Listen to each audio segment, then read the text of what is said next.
August 2016, Havana, Cuba. A US diplomat is inside his hotel room, resting after a long shift. He hears a piercing, high-frequency sound. A noise so intense it feels like it's being projected directly into his skull. He moves to the other side of the room, and the sound follows him. When he steps into the hallway, it vanishes. By the next morning, he is suffering from severe vertigo, memory loss, and a persistent, crushing brain fog. He is the first, but he is far from the last.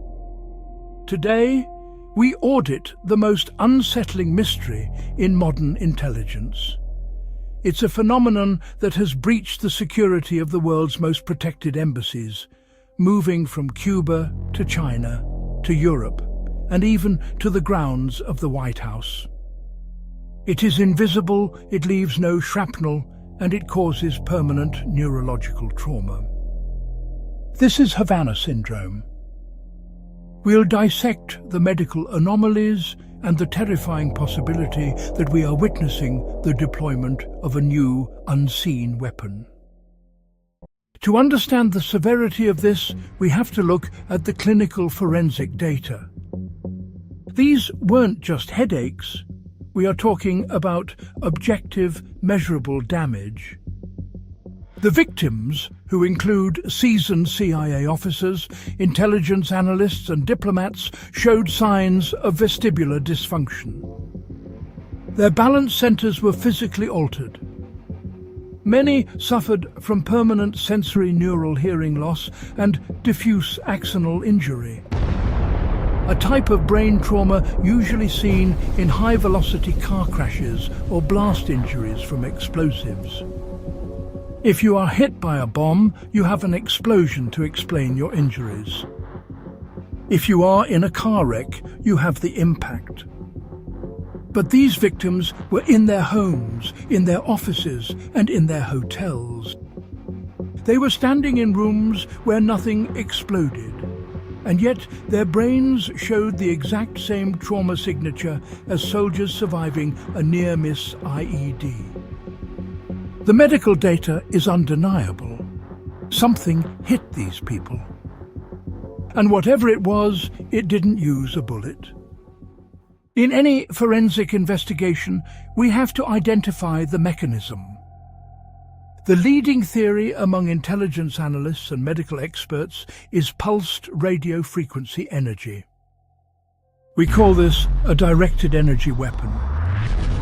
The mechanics are terrifyingly simple.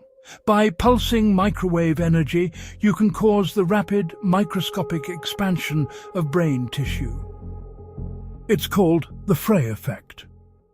It's a phenomenon that tricks the human brain into hearing sounds because the energy is literally causing your tissue to expand. Let's look at the other theories. Some initially thought it was acoustic sound waves. But sound waves are messy. They lose energy through walls, and they are easily detectable by common microphones. Directed microwave energy? It's stealthy. It can be aimed like a laser. It can penetrate concrete and brick without losing intensity. It turns the very walls of an embassy into a hazard. Unlike a sound wave, which is a physical vibration of air, a microwave beam is a precise electromagnetic transmission. It can be tuned. It can be focused. It means someone, somewhere, could be standing in a van or a parked car down the street, pointing a device at a specific window and effectively locking on to a target. That is the forensic difference between a weapon you can dodge and a weapon you never even see coming. Look at the scale of this. This isn't localized to a single bad actor. The incidents follow a pattern. Whenever a diplomatic crisis heats up, or whenever an intelligence operation enters a sensitive phase, the incidents follow. We are looking at a history that predates Havana. During the Cold War, the US Embassy in Moscow was flooded with low-level microwave radiation for years.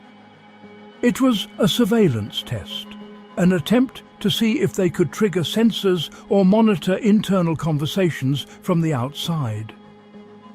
Havana Syndrome looks like the next logical step in that escalation. It's not just surveillance anymore, it's incapacitation. But there is a missing link in the ledger. Why use such a high-stakes, act-of-war level weapon? If this is being done by a state actor, they are playing a game of cat and mouse, where the mouse is getting permanent brain damage. It's a weapon of intimidation, designed to tell our intelligence officers, we can touch you, anywhere, anytime, without ever setting foot in it. It is a calculated, cold-blooded way to strip away the illusion of safety that every diplomat relies on to do their job. And we have to ask, who has the tech? The forensic trail points to a handful of nations with advanced research into high-power electromagnetics. It's not a secret that global powers have been investing billions into non-lethal incapacitation weapons. Havana Syndrome feels like the prototype, the first time a research project left the laboratory and ended up on the front lines of global politics. Here is where the forensic audit gets complicated. Why do some victims suffer permanent damage, while others, standing only feet away, feel absolutely nothing? Is the beam that precise? Or is there a variable we are missing? We have to audit the psychogenic theory, the idea that this is mass hysteria. Some government reports have leaned on this to keep the diplomatic waters calm. But mass hysteria doesn't explain the brain scans. Mass hysteria doesn't cause measurable organic damage to the vestibular system. The psychogenic label is a political convenience, not a medical reality. The data gap exists because we are looking for a weapon that is designed to be invisible. We are looking for a footprint that was never meant to be found. The medical scans are catalogued, the witness testimonies are locked, the timeline of geopolitical aggression is fully mapped. Yet the device remains elusive. We are left with the cold reality of a silent, invisible threat. We are witnessing a new frontier of warfare, a war fought not with soldiers on a field, but with beams of energy in the hallways of power. Do you think Havana Syndrome is a covert military weapon, or something even more experimental that we aren't being told about? Thank you for watching. Please like, subscribe, and leave a comment below.